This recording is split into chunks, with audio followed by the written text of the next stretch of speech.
I'm Casey Coretti. This is Chat and Dish, and I've got a treat for you today. A glorious mac and cheese that is going to satisfy your family, put a big smile on their faces, and then with the leftovers, I'm going to show you how to turn that mac and cheese into the most amazing Monte Cristo. You're going to love it.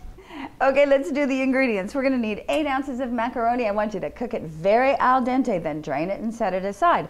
A cup and a half of tiny little broccoli flowerets. Steam them for 2 to 3 minutes. You do not want them cooked all the way through.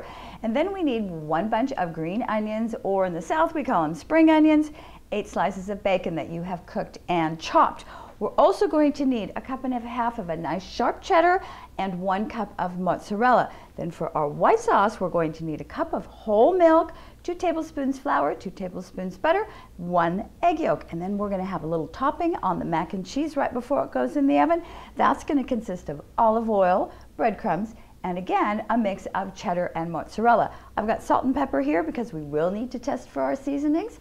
And that's it. Hey, let's start cooking. What I'm doing now is just giving the green onions a very thin slice. Onions are marvelous little creatures. They're filled with vitamin C and antioxidants. We're just going to pop these in with our pasta along with the bacon and our broccoli. Broccoli is commonly called a superfood. So this is a perfect way to hide some in with your pasta.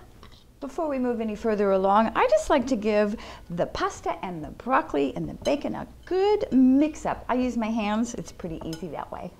Grab your flour, your butter, and your milk. Head over to the stove. In a small saucepan, melt the butter. Then add your flour and stir for about 2 minutes. Whisk in the milk. Keep whisking for about 3 to 4 minutes until your sauce is thickened. All right, our sauce is nicely thickened. You see how it coats the side of the pan? It's time to take it off the heat.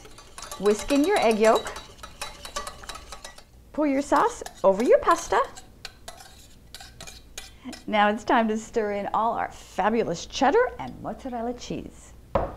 Don't worry that we didn't melt our cheese into the white sauce. When this is in the oven, the cheese is all going to melt. Oh, it's going to be fabulous. I've coated my baking pan with non-stick spray. You can also use butter if you really want to be decadent. Now, all we have to do is load our mac and cheese up into our baking dish. Ooh. Pack it down a little bit. You want it nice and full. This is going to be absolutely phenomenal. I'm combining our 2 cheeses along with some breadcrumbs, and what we're going to do with these are just sprinkle them on top of the mac and cheese. That's our nice crusty coating that goes right all across the top. Just use your hands. Don't hold back with the olive oil as you drizzle it across the top of the mac and cheese. A little extra sprinkling of fresh ground black pepper, and we're ready to pop it in the oven 20 minutes at 425. Ooh, we are browned, we are bubbly, we are out of the oven. Now let's just set this aside and get our sandwiches ready. Sliced bread, sliced cheddar cheese, 2 eggs, a tablespoon of milk, a nice Dijon mustard. I like the country version with the whole seeds in it, a couple tablespoons of butter for the frying pan, and pepper jelly to serve with the sandwiches. I happen to like Uncle Gary's, but you use the one that you like best. Give a light coating of Dijon mustard to each piece of bread. Now we're going to layer a slice of cheese on the bottom of each sandwich. Now we pile a nice serving of mac and cheese onto each sandwich. Last but not least, we need to put another slice of a nice sharp cheddar on top. Now all we have to do is put our tops on our sandwiches and set them aside. We're going to take a whisk and beat together our 2 eggs and our milk. Dip both sides of the sandwiches into the beaten egg mixture. Ooh, this is going to be fabulous. In a large sauté pan, melt your butter over medium-high heat and add your sandwiches. As the first side browns, go ahead and flip them over. I'm cutting myself a nice big bite of this Monte Cristo mac and cheese. Then I'm dipping it in the pepper jelly, and now I'm going to be in heaven.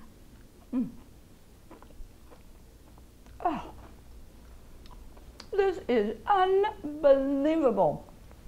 You absolutely have to try it. Oh, fantastic. As always, thank you for visiting and sharing this amazing mac and cheese Monte Cristo with me. I do hope you give it a try. I think your family is going to absolutely love it. Until next time, I'm going to miss you. Cheers.